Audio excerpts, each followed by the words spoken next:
welcome back to this channel. Today I will be doing another responding to your K-pop opinions video. Why, you may ask? Well, because it gets me views, and this time the opinions are going to be on the more unpopular side, so buckle up. Hope you enjoy it. And on to opinion number 1. K-pop stans need to realize that Western artists don't respect K-pop and K-pop artists as equals. True. You don't see much Western artists actually interested in the Korean culture. Well, unless Ollie London counts. Pop is big. K-pop is big.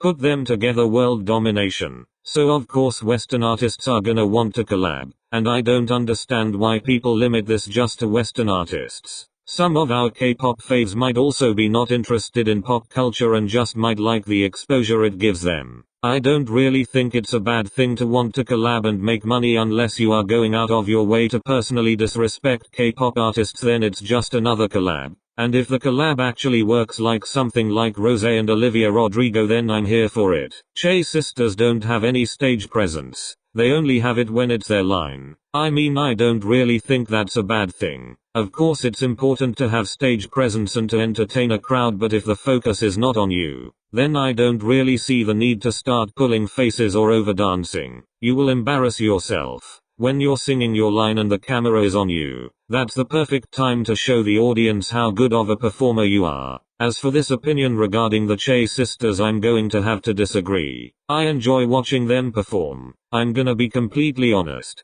Che Yun's stage presence is slightly better than Cherry Young's, but that doesn't take away from the fact that they can both dance so well. They have extremely strong moves on stage. I'm just so done with Mina from AOA. Well, technically not AOA anymore. I know the whole Mina and Jimin controversy is a quite serious one, so I'm going to be cautious whilst speaking of it. Firstly, I would like to see a full-through statement from Shin Jimin that explains everything. I don't want anything vague, I want to see both sides of the story. After what Mina has gone through, I don't think we should be hating on her. We should be concerned about her. She's clearly not in the right mental space, and this is certainly just making things worse for the issue. She keeps dragging it on. It's not here anymore, but on her profile she wrote this long ass paragraph basically saying that she was going to expose Jimin. When she was performing self-harm on herself, she said she was possessed by a ghost. Last month she said she saw a shaman and started performing exorcism as help. And I'm thinking in my mind, like, girl, you don't need a shaman, you need a therapist.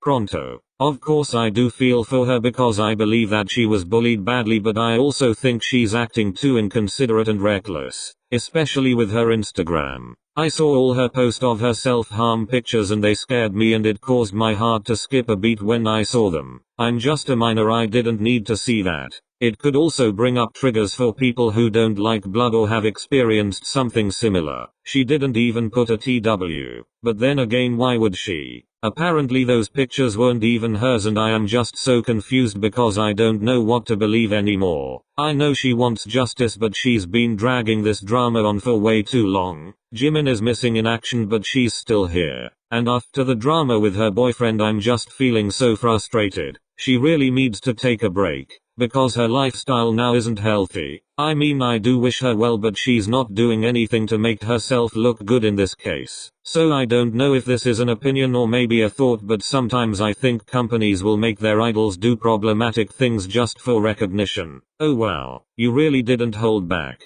In all honesty, I don't know if I disagree or agree, because I don't think a company would try to sabotage their reputation just for a bit of exposure. And also it really matters what the idol has done. If it's something like CA, most of the fingers are going to be pointed to the company and never to the idol. They're practically setting themselves up. You really think companies will tell their idols to mess around and do controversial stuff if they want? That there is the idol's choice. So I don't agree with this opinion, but I do agree that it has most likely happened before. When a company is close to, let's say, bankruptcy, we can tell that they're going to do anything to get their name out there, even if it means sacrificing their idols. Most light sticks look like Princess Magic Wand toys. If you've been on my channel for a while now, you would know I don't care about light sticks. They are just there. They hype up the idols performing. They look cute. Some cuter than others. I mean, I don't really think they're relevant, but they're really pretty when the fans make oceans with them in concerts. The fact that they do look like magic wands, and yes Loona, I'm looking at you, is kinda amusing.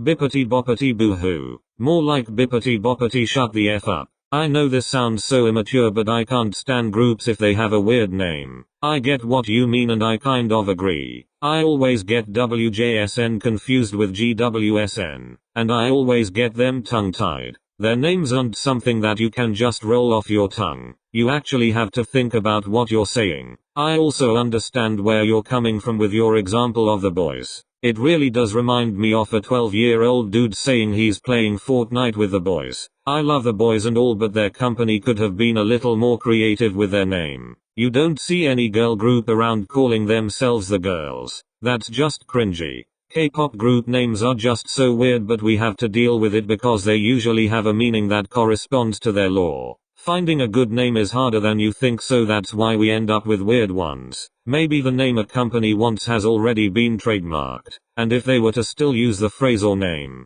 they would be under some legal troubles. And nobody wants that. It's not like I cannot stand a group with a weird name, because I can, but I know it might throw me off time to time. I know that there isn't an age limit to be a K-pop stan, but sometimes I see people who are a bit young being exposed to inappropriate stuff. This is something I've actually wanted to speak about, but I've never found time for. I became a K-pop stan when I was about 10 years old, and I really did not understand much about stan culture, so I just went with the flow, and failed to realize that K-pop is more than what meets the eye. I really don't understand the people that say that they became K-pop stans when they were like 6 or 7. Like, I know it's possible, but it's just a bit mind-boggling. But there's nothing we can do to stop it. This is the 21st century. Children are exposed to everything, and know about everything that some might try to hide. OP said that they saw a K-pop fan say that Boy in Love by BTS came out in the year they were born. And I'm like, what? That came out in 2014. Child, what are you doing here? In fact, you shouldn't even be on YouTube. But that's a whole other subject for another day. Those are all the opinions I will be responding to. If you have anything to say, and if you want to get heated at me in the comments, you better bring some bars, because I am excellent at making comebacks. Anyways, thank you guys so much for watching. And don't forget to stan Enhypen. Goodbye.